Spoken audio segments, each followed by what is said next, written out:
Australia, benua peselancar, kanguru, mentari terik, Sydney Opera. Tapi tahukah Anda, tentara Australia pernah kalah memalukan saat berperang melawan burung. Tahun 1932, kawanan emu besar serbu lahan tani, hancurkan panen.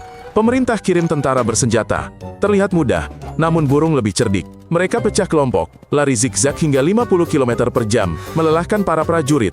Emu bahkan punya pengawas, memperingatkan kawanannya. Sebulan hampir 10.000 peluru habis, tapi kurang dari 1.000 emu terbunuh.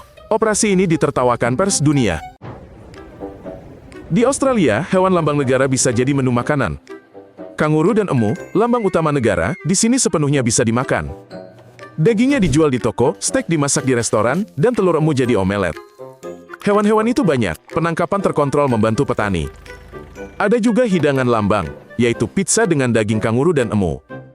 Penduduk asli bahkan lebih ekstrim, mereka makan larva putih gemuk, yang mentah mirip almond, yang digoreng seperti omelet. Ada juga pasta ragi hitam untuk dioles pada roti bakar, hampir setiap rumah memilikinya, meski orang asing terkejut.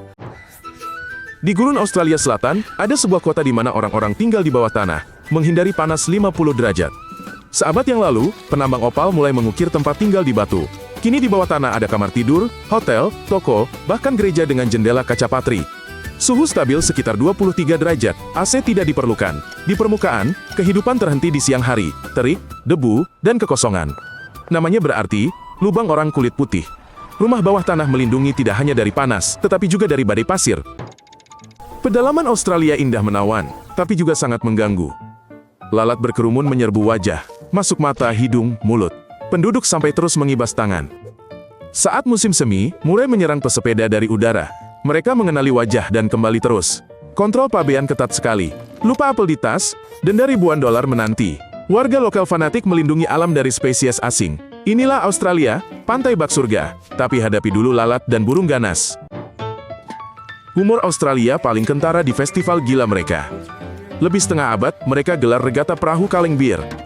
Tim berlayar hingga perahu mereka hancur. Di kota lain, ada regata kering. Peserta pikul kerangka perahu tanpa dasar di sungai kering, lalu mendayung dengan kaki. Pernah batal karena hujan.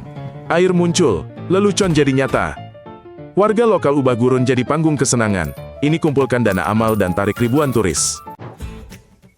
Pada 2020, Australia Timur dilanda kiamat tikus. Setelah hujan, jutaan tikus ladang serbu rumah, sekolah, rumah sakit. Atap berdesir pengerat, gandum hancur, tikus di kasur. Kerugian capai miliaran dolar. Pemerintah sebar racun, namun wabah baru berhenti saat dingin tiba. Video bumi bergerak bak karpet abu-abu mendunia. Warga tidur pakai sepatu bot dan sarung tangan. Petani kehilangan total panen. Penjara pun dievakuasi akibat bangkai tikus. Di pedalaman Australia, anak-anak belajar via radio dan internet karena sekolah jauh. Sejak 1951, mereka belajar jarak jauh, radio lalu online. Ada jadwal, pelajaran, oleh steward dan guru. Teman sekelas bertemu setahun sekali. Peternakan jadi kelas. Guru via satelit. Orang tua bantu. Ini kesempatan anak terisolasi berteman dan tahu dunia lebih luas dari rancho. Kuncinya, antena, internet, dan kesabaran.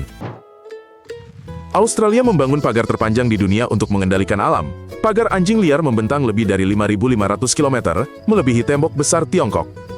Pagar ini melindungi domba dan masih terus dipatroli. Ada juga pagar kelinci ribuan kilometer, namun kelinci menemukan celah, hanya virus yang membantu. Garis pagar ini terlihat dari satelit, monumen upaya membatasi alam. Bagi para gembala, ini urusan hidup mati. Semalam tanpa perlindungan akan memusnahkan kawanan. Rata-rata warga Australia punya kekayaan tak terduga. Umumnya, ratusan ribu dolar terkumpul dari properti dan tabungan. Hampir 1 dari 10 adalah jutawan. Kuncinya, properti kota mahal dan iuran pensiun wajib. Perusahaan menyisihkan sebagian gaji bertahun-tahun. Kelas menengah kuat, punya rumah, tabungan, saham. Ini bantal finansial untuk rencana masa depan, tak takut hari tua. Pada tahun 1967, PM Australia menghilang saat berenang di pantai, dan tak pernah terlihat lagi. Pencarian besar-besaran penyelam dan helikopter tak temukan jasadnya. Diduga tenggelam. Negara membahas versi liar, dari arus laut hingga alien. Ironi hitam, beberapa tahun kemudian pusat renang dibuka atas namanya. Kisah ini menjadi mitos, bahkan di puncak kekuasaan pun, tak aman dari lautan. Setelah itu, keamanan pantai diperketat. Australia terdepan dalam panel surya rumah. Sepertiga rumah memiliki pembangkit di atap. Tiap siang terik, pinggiran kota kembalikan kelebihan daya ke jaringan. Itu hal biasa. Pembayaran nirsentuh merata, bahkan di kios pantai pun bisa bayar pakai ponsel. Matahari di stop kontak, dompet di smartphone. Hidup biasa. Energi surya memicu pasar baterai rumah, jaringan kini belajar menyeimbangkan beban puncak. Inilah masa depan yang kini nyata bagi jutaan keluarga. Opera House Sydney adalah ikon Australia, kisah kegagalan yang jadi mahakarya. Rencana 4 tahun molor jadi 14 tahun. Biaya membengkak 10 kali lipat. Arsitek mundur karena skandal. Pers pun mencemooh. Tapi saat layar putihnya terkuak di teluk, semua skandal terlupakan. Kegagalan berubah jadi ikon, simbol keajaiban dari kegigihan. Kini pemandu tur menceritakan penundaan proyek dan bentuk atap yang luar biasa. Itulah beberapa fakta tentang Australia. Jika ini baru bagimu, berikan suka dan ikuti kami. Sampai jumpa.